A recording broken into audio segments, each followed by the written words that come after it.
Welcome to Aadya TV. నేను మీ journalist Arun. ఈరోజు KCR birthday celebration భవన్లో మాత్రము ఘనంగా జరగడం అనేది జరిగింది. చాలామంది రాష్ట్ర నలుమూలల నుంచి భారీ ఎత్తున కార్యకర్తలు లీడర్లు పాల్గొనడం అనేది జరిగింది. ఇప్పుడు మనతో పాటు సీతాఫల్ మండి కార్పొరేటర్ ఏమా ఉన్నారో అడిగి తెలుసుకునే ప్రయత్నం చేద్దాం. చెప్పండి మేడం, ఎట్లా జరిగింది ఈ సెలబ్రేషన్ ఈరోజు? ఆల్రెడీ మీ కళ్ళతో మీరు చూసిరు, మొత్తం తెలంగాణ భవన్ అంతా కూడా దద్దరిల్లిపోయేలాగా ప్రజలందరూ వేరే రాష్ట్రాల నుంచి వేరే డిస్టిక్ల నుంచి రావడం జరిగింది. అండ్ చాలామంది ఎన్ఆర్ఐస్ కూడా ఇక్కడికి వచ్చి పార్టిసిపేట్ చేసారు. అండ్ ఇక్కడే కాదు, వేరే దేశాలలో యుఎస్, ఆస్ట్రేలియా, లండన్ లాంటి ప్రాంతంలో కూడా కేసీఆర్ గారి బర్త్డే చాలా ఘనంగా సెలబ్రేట్ చేసుకున్నారు. అంటే ఎప్పుడు కూడా మేము సెలబ్రేషన్స్ ఒక ముఖ్యమంత్రిగా ప్రభుత్వంలో ఉన్న కేసీఆర్ గారిగా చీఫ్ మినిస్టర్ లాగా చేసుకున్నాం. కానీ ఈసారి చాలా స్పెషల్. ఒక పార్టీ అధినేత కేసీఆర్ గారి లాగా అండ్ తెలంగాణ రాష్ట్రం తెచ్చిన బాపుగా కేసీఆర్ గారిని తలుచుకుంటూ కేవలం కార్యకర్తలే కాకుండా తెలంగాణ రాష్ట్రంలో ఉన్న ప్రజలందరూ కూడా వారి బర్త్డే సెలబ్రేషన్స్ ఘనంగా సెలబ్రేట్ చేసుకుంటూ వారికి దీవెనను అందిస్తూ వారు ఆరోగ్యంగా ఉండి బయటికి వచ్చి మా అందరితో పాటు తెలంగాణ రాష్ట్రంలో ఉన్న ప్రజల సమస్యల మీద పోరాడాలని చెప్పి ప్రతి ఒక్క ప్రజలు కోరుకుంటున్నారని ఈరోజు మాకు క్లియర్గా అర్థమవుతుంది. ఇప్పుడు ఒక బ్యానర్ వేయాలన్నా, ఓటింగ్ వేయాలన్నా జిహెచ్ఎంసీకి సంబంధించిన అధికారుల పర్మిషన్ తీసుకుంటారు. సో ఒక మహానేత అంటే ఒక మాజీ సీఎం బర్త్డే ఈరోజు కాబట్టి వేయడం జరిగింది ఈ సిటీ హైదరాబాద్ నగరంలో. సో మరి ఎందుకు ఈ బ్యానర్లు, ఈ కటౌట్లు చింపేయడం అనేది జరుగుతుంది మరి రాష్ట్రంలో? అసలు రాష్ట్రంలో ఎక్కడ కూడా పర్మిషన్స్ లేవు బ్యానర్లు, కటౌట్లు వేయడానికి. ఇల్లీగల్గానే చాలామంది కాంగ్రెస్ పార్టీకి సంబంధించిన వాళ్ళు వేసుకుంటున్నారు. మీరు హోర్డింగ్స్ చూడండి, లేదంటే ఎక్కడైనా ఫ్లైఓవర్స్కి కానివ్వండి, మేయర్కి ఏం పర్మిషన్ ఉంది మీరు ఒకసారి తీస్తే తెలుస్తుంది. మేయర్ పర్మిషన్ ఏమైనా డీడీ కట్టిందా, లేదంటే ఏదైనా ఫైన్ ఏమైనా అమౌంట్ కట్టి ఆమె అక్కడ ఏమంటారు బ్యానర్లు వేసుకున్నారా, అవన్నీ తీస్తే మనకు తెలుస్తుంది. ఇల్లీగల్గా హోర్డింగ్స్, బోర్డింగ్స్ ఏమంటారు కటౌట్స్ వాళ్ళు వేసుకొని మా ముఖ్యమంత్రి, మా మొదటి తెలంగాణ ముఖ్యమంత్రి కేసీఆర్ గారి బర్త్డే సెలబ్రేషన్స్లో భాగంగా మేమందరం వేసుకుంటే దాన్ని చింపి వేస్తూ పైనుంచి అధికారులు ఆదేశించిండ్రు అది ఇదని అంటారు.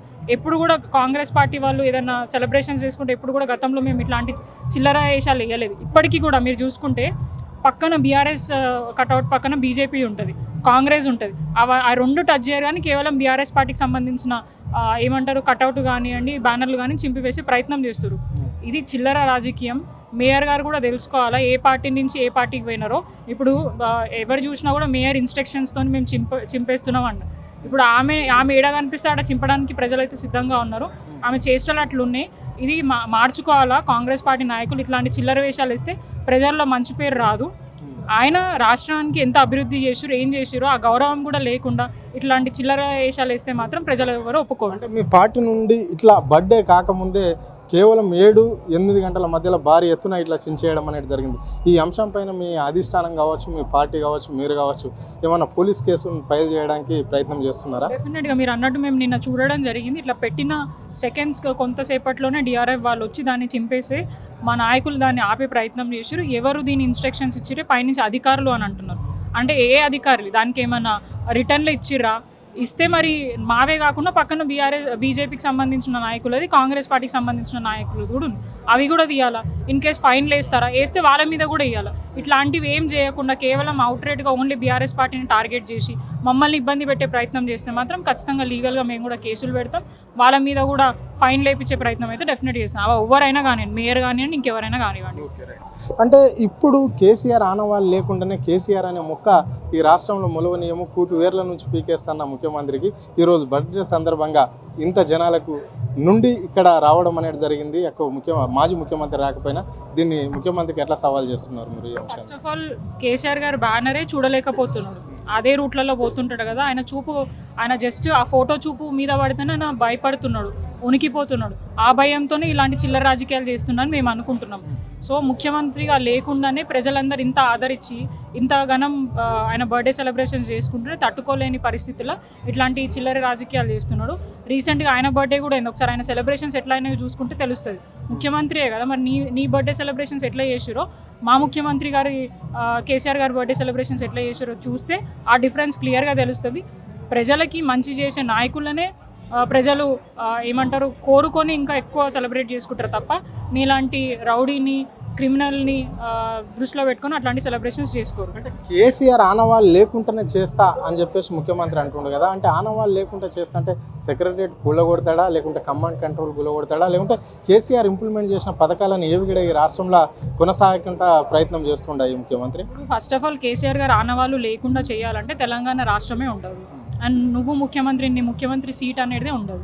ఆయన ముఖ్యమంత్రి తెలంగాణను తెచ్చిండు కాబట్టి ఆయన ముఖ్యమంత్రి అయ్యిండు.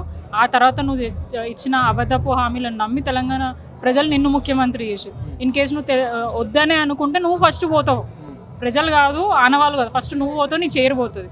దాన్ని దృష్టిలో పెట్టుకొని ఆయన ఆలోచించుకుంటే బాగుంటుంది.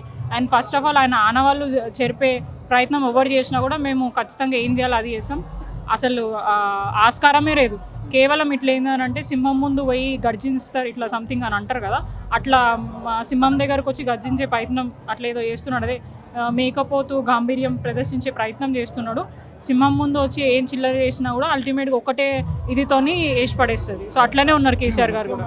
ఇటీవల ఒక ప్రధానమైన మీడియా ఛానల్లో ఒక మాట అన్నాడు, అంటే వాళ్ళతోటి నాకేంది సరే, నాకు ప్రజలు నాకు పట్టం కట్టారు కాబట్టి నేను ప్రజల సేవ చేయాలి తప్ప కానీ వాళ్ళతోని కక్ష రాజకీయం నేను చేయవలసిన అవసరం ఏముంది, నేను అరెస్టు చేపించవలసిన అవసరం నాకేముంది, కక్షపూరితమైన మీద ప్రచారం వాళ్ళు నా దగ్గర చాలా తక్కువ, వాళ్ళని చేయడం ఏంటి అని చెప్పేసి అంటున్నాడు. దీన్ని ఎట్లా చూడాలి? మళ్ళీ ఏం చేస్తున్నావు? రాష్ట్రంలో క్రైమ్ రేట్లు పెరుగుతున్నాయి, దాన్ని పట్టించుకోవు. ప్రజల మీద అక్రమ కేసులు పెడుతున్నావు, ప్రశ్నించేటోళ్ళ మీద. అది నువ్వు చేస్తలేవా? నీ తరఫు నుంచి నీ తమ్ముడో నీ అన్నను ఎవరైనా చేస్తున్నారా?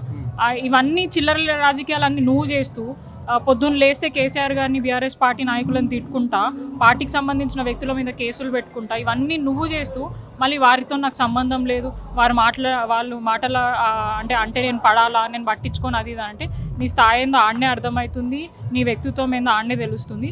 తెలంగాణ ప్రజలందరూ కూడా ఏమంటారు తెలుసుకున్నారు. ఇప్పుడు ఏమంటారు గాడిద పాలన ఎట్లుంది, ఇప్పుడున్న గాడిద పాలన ఎట్లుంది, అప్పుడున్న గుర్రం పాలన ఎట్లుంది అనేది అర్థమైంది. కాబట్టి ఇప్పుడు నిన్ను కాదని కేసీఆర్ కావాలని కోరుకుంటున్నారు. నిన్న నువ్వే సొంతంగా ఒప్పుకున్నావు, నా ప్రభుత్వం ఏమంటారు అడ్మినిస్ట్రేషన్ చక్కగా లేదు, అక్కడ ఉన్న అధికారులు ఏసీ రూమ్లలో కూర్చుంటున్నారు, సెటిల్మెంట్లు చేస్తున్నాను. నువ్వేమన్నావు పీగడనుకున్నావా? మనం ముఖ్యమంత్రిగా ఉండి నువ్వు తెలంగాణ ప్రజలకి పట్టించుకోకుండా ఇట్లాంటి చిల్లర చేష్టలు చేసుకుంటా నీ ప్రభుత్వం మీద నువ్వే విమర్శించుకుంటే తెలంగాణ విమర్శించడానికి ఇబ్బంది అయితే ఏం లేదు. ఆయన ఫస్ట్ ఆఫ్ ఆల్ తెలంగాణ రాష్ట్రం అప్పుల పాలు అయిపోయిందని మాట్లాడుతున్నాడు. కానీ అప్పులు తెలంగాణ రాష్ట్రం ఎందుకు అవుతుంది? నీ ఇంట్లో తీసుకుపోయి పైసలు పెట్టుకుంటున్నావు కాబట్టి తెలంగాణ రాష్ట్రం అప్పుల పాలు అవుతుంది. రెవెన్యూ ఇప్పుడు ఎందుకు కనిపిస్తలేదు? మార్కెట్లో మనీ ఎందుకు లేకుండా పోయింది? రియల్ ఎస్టేట్ ఎటు పోతుంది? మొత్తం అంతటా కూడా నీ తమ్ముడి ఇంట్లో నీ ఇంట్లో ఉంది కాబట్టి బయట పైసలు లేకుండా పోయినాయి. సో ఇట్లాంటి చేష్టలన్నీ నువ్వు చేసుకుంటా మళ్ళీ ఉల్టా బీఆర్ఎస్ పార్టీని అనడం ఏంది? అంటే డైవర్షన్ పాలిటిక్స్ చేస్తావు. ఆ డైవర్షన్ తప్ప నీకు ఇంకొక పని లేకుండా అయిపోయింది. రాష్ట్రంలో ఎన్నో ఇబ్బందులు పడుతున్నారు. మహిళలు కానివ్వండి, చిన్నపిల్లలు కానీ, వృద్ధులు కానివ్వండి, క్రైమ్ రేట్స్ పెరిగిపోతున్నాయి.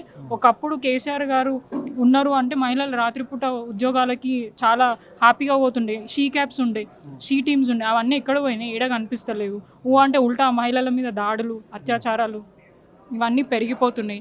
ఇన్ని జరుగుతున్నా కూడా ఒక్కరోజు కూడా ముఖ్యమంత్రి హోమ్ మినిస్టరే ఉన్నాడు, రివ్యూ తీసుకోడు, రాష్ట్రంలో ఉన్న పరిస్థితులను పట్టించుకోడు. ఏమైనా అంటే తమ్ముళ్ళు చూసుకుంటారు, తమ్ముళ్ళు ఇది చేస్తాడు, ఈయన ఏం చేస్తాడు? పండుకుంటాడు పోయి. అదే అర్థమవుతుంది. గతంలో కేసీఆర్ది కుటుంబ పాలన అన్నాడు, అక్కడ మంత్రులు అయ్యారు, వాళ్ళు ఎమ్మెల్యేలు అయ్యారు, ఎంపీలు అయ్యారు, వాళ్ళు ఏ అర్హతతోనైనా కానీ వాళ్ళు ప్రజల సమస్యల గురించి పోరాడిన వాళ్ళే. మరి ఇక్కడ ముఖ్యమంత్రి అన్న తమ్ముడు ఏ హోదాతోటి ఇప్పుడు ప్రభుత్వ అధికారుల పక్కన కూర్చుంటున్నారు? అదే అంటున్నా, అధికారాన్ని ఎట్లా ఎంజాయ్ చేయాలో రేవంత్ రెడ్డి గారికి వాళ్ళ తమ్ముళ్ళకి మాత్రమే తెలుసు.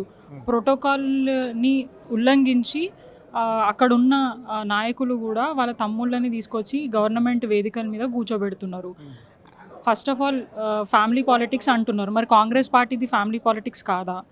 వాళ్ళ అధినాయకులు కూడా ఫ్యామిలీ పాలిటిక్సే కదా. రాజీవ్ గాంధీ, సోనియా గాంధీ, రాహుల్ గాంధీ, ప్రియాంక గాంధీ వీళ్ళు అధికారంలో లేరా? అధికారంలో లేకుండానే ఇది చేస్తారు. ఫ్యామిలీ పాలిటిక్స్ అంటే ఫస్ట్ వాళ్ళదే. అండ్ మా నాయకులు కూడా కేవలం జస్ట్ ఇట్లా లక్కీగా రాలేదు. ప్రజలు ఎన్నుకుంటే 5 సార్లు ఎమ్మెల్యే అయ్యి మినిస్టర్లు అయ్యి వాళ్ళు అధికారంతో ప్రజలకు సేవ చేశారు. అంతేగాని మీ తమ్ముళ్ళలాగా అధికారం అనుభవిస్తూ ప్రజలను దోచుకుంటూ ఇబ్బంది పెట్టి ఇట్లా అధికార దాహంతో ప్రజలని ఏమంటారు మోసం చేసి ఎక్కడికక్కడ మీరు చూసుకోవచ్చు.